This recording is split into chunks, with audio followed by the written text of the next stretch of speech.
They only had 4 bestsellers. So then we were like, it should be easy if we just like, for example, people come from TikTok, like seeing all sorts of different animals, making it easier for them to see all the animals. So we just put a slider in, which you also would think like slider similar to Instagram, similar to TikTok. In that case, the revenue dropped by 4%. So like that's regular cart, and then adding upsells, like opaque upsells. So like if they only added 1 pair of socks in there, there's like a small notch down here. Hey, like did you know if you like order 2 packs of socks, you're actually gonna save like 15% on your order. That's decreased the revenue by 4%. Here we go. Here we have the use of emojis in marketing. So our psychologist, like Marie, she's leading our psychology department. She went through that entire thing and try to figure out how we can use that. And then a test, because back then she was doing that project, she came up with the idea of adding the emojis to the products.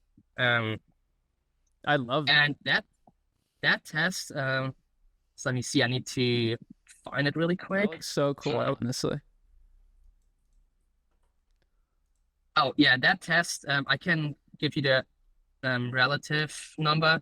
That was like a 2% uplift of the revenue, and that's if you think about it, it's insane. Just adding a small emoji, but then that wasn't my all-time favorite. So going back to the add message sensors. Here we go. Can you see my screen right now? Mm-hmm. Okay, so that's probably around, I don't even know how long ago, 2.5 years ago, when we ran that test, because that's still our old CI. So we started optimizing for sender friends. You always have to have a personalized card with the product. You always need to fill that in. And so what we figured out, and we set up events in Google Analytics, and we tried to see how many people are dropping off at that stage, adding something in here. And we watched a lot of session and screen recordings. We saw a lot of people were struggling coming up with something here. Obviously, you don't see the exact message they type in when you have the screen recordings. But we saw, okay, there's a problem. And then quite simple solution that we actually came up with. So that was the reference. We added, as you can see now on the live page, you have write a message or start from those ideas. So every time you click on here, that was before GPT, by the way. So we had to come up with all these things on our own. So we went into the research and we ran surveys and asked the people for what occasions they are gifting these stuffed animals.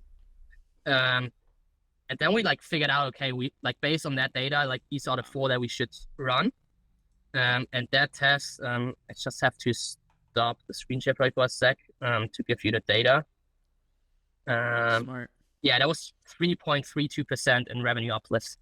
That's such a cool change, dude. That is so genius. It's that's the more advanced A/B test, and which people that's what I think people should get about Zero. It's about understanding where users struggle and then making that life easier. Yeah, so, that's such a nice change. I'm looking at their site right now, and I'm yeah, I could see that being kind of tough to come up with something. I would love to have just some preset things in there. That's so clever. Yeah, let me see. I think we have dude, the sprint also is so some. They are. I try to present bestsellers. I'm gonna try to find a negative one that's really bad, what most people would not think of. Oh, that was a bad one to show. Sorry, I just need to look through the ones which are super interesting to.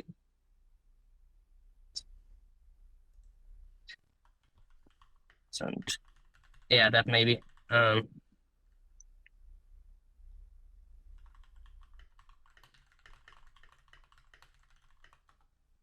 Yeah, super interesting. For example, if you know Send a Friend a little bit, I'm gonna go in here. I wasn't a States when they were doing all the TikTok stuff, but they were super famous through TikTok and Instagram Reels. So one thing, also going here, they only had the 4 bestsellers showed on desktop and I think 6 on mobile.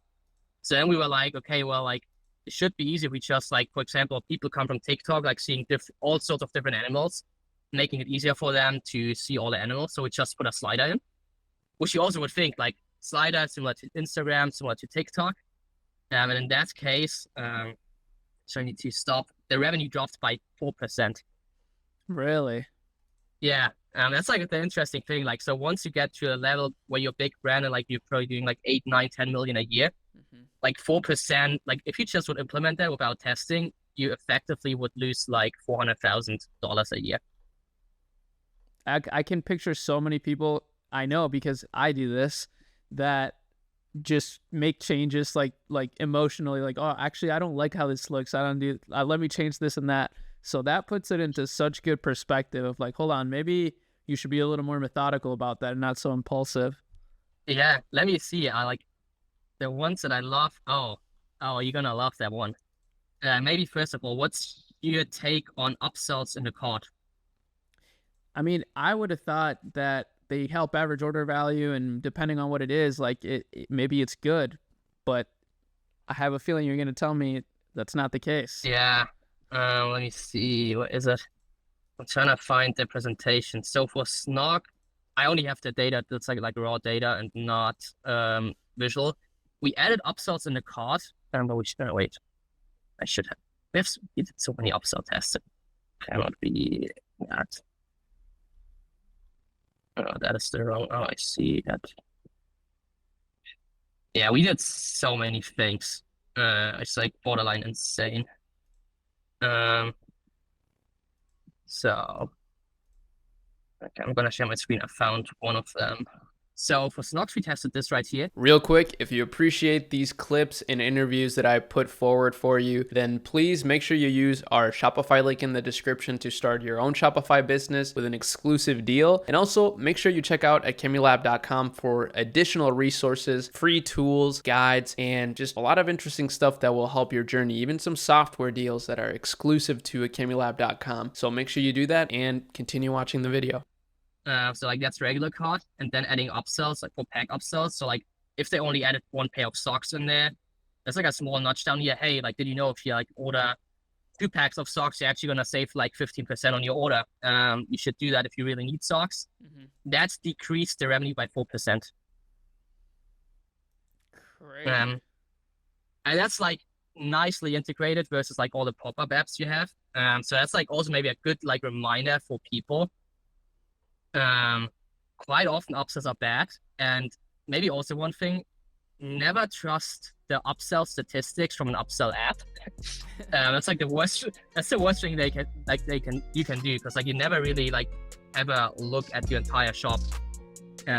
Versus the upsell app, like they only look at the revenue like that went through them and like the revenue they did, but they don't look at the revenue that you actually lost by showing the people the upsells.